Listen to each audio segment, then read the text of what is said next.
在挪威海域发生的真实一幕：一艘载着6艘游艇的起重船，由于动力系统发生了故障，船长不得不向挪威海岸局发出求救信号。起重船长达110米，宽17米，总吨位5500吨，在巨浪中宛如纸船一般。救援中心接到任务，马上派出救援直升机，找到了这艘起重船。这艘来自荷兰的起重船搭载6艘豪华游艇，从德国布莱梅港驶往挪威科尔维雷德，在行驶到挪威奥勒松以西50海里处的海域时，遇到了强烈的暴风天气，再加上轮船完全失去动力，卷起的海浪高度超过了10米，海浪不断拍打着船身，固定在甲板上的6艘游艇在激烈摇晃后发生了移位，这也导致船体重心严重偏移，随时被海浪吞没。船上有12名机组人员，船长先是发出求救信号，命令所有船员迅速穿好救生衣，等待直升机救援。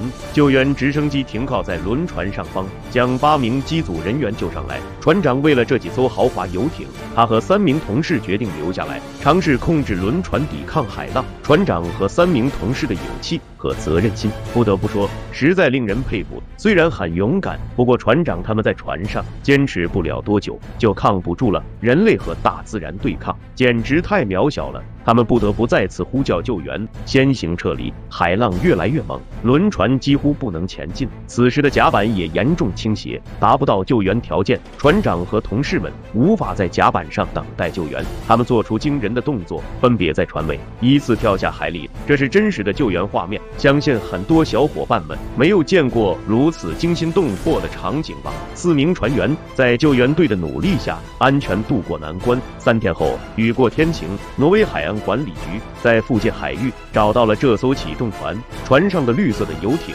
已经脱落掉进海里。找到它时，经历了一场大风大浪，船体只是一点轻微擦伤，而起重船的船体、船和货物都没有损伤。接下来由拖船拖回港口，12名船员和轮船能在这样的恶劣环境下安全脱险，真是不幸中的万幸。